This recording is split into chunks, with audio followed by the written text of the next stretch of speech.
The extra gear.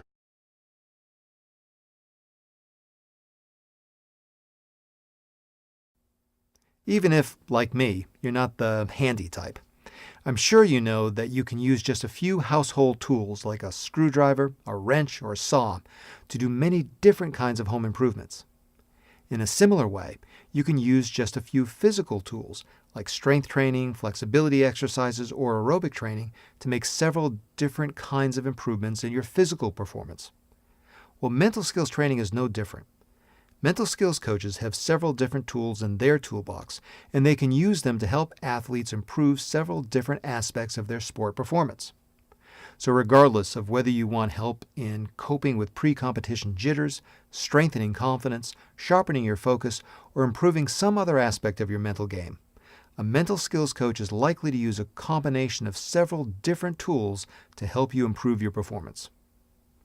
In this clip, I'll talk about 4 of the most frequently used mental skills tools and show you some of the different ways they're used to help athletes enhance their performance.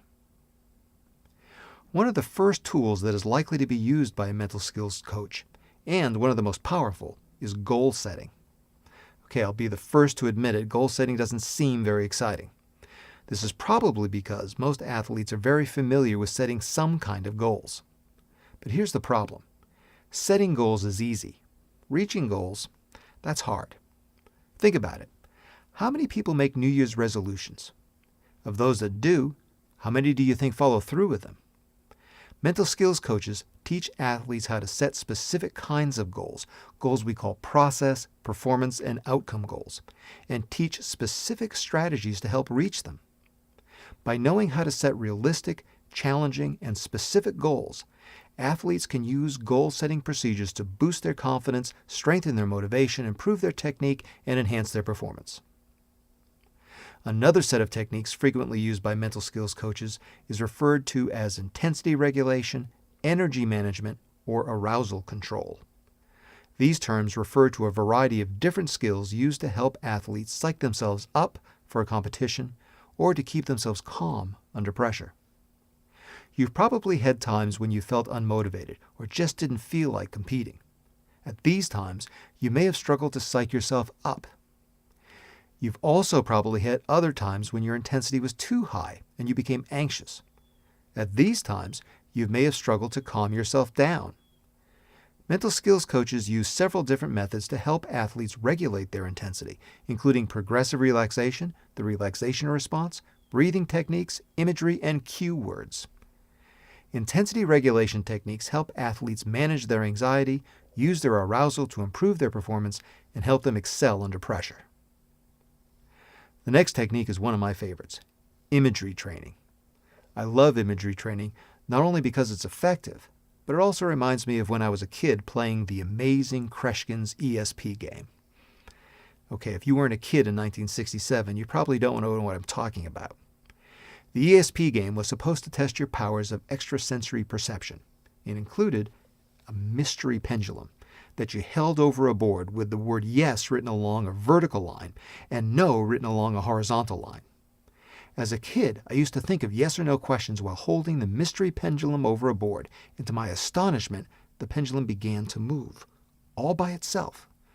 To this day, I swear I wasn't moving it. It seemed to move all on its own.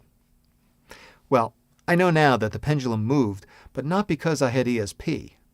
Rather, it moved because of something far less mystical, but no less significant, imagery. Research has shown that simply imagining an action can fire the motor neurons responsible for performing that action, even though the person isn't aware of it happening.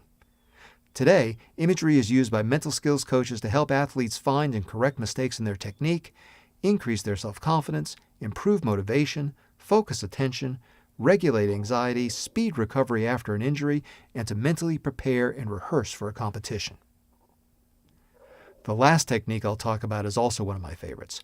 Thought control strategies, also known as self-talk. One of the simplest, yet most significant findings in cognitive behavioral psychology in the last several decades is the idea that what we think has an influence on how we feel and how we act. Let me give you an example.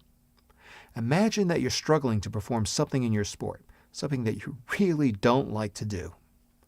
Now imagine saying to yourself things like, I can't do this. I gotta quit. I stink at this. How do you think this would affect your performance? Now imagine the same situation, but this time imagine you're saying things to yourself like, be strong. I can do this. Just focus on what you need to do. Do you think this would make a difference in your performance? Well, for many years, research has shown that it does.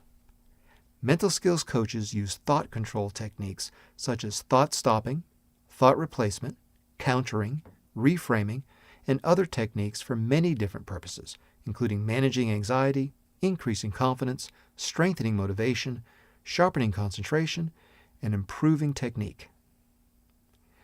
Now you're familiar with some of the tools used by mental skills coaches and some of the ways they use these tools to improve performance. In the next clip, I'll tell you about the nuts and bolts of what it's like to consult with a mental skills coach, so you can get an idea of what to expect from being in a mental skills training program.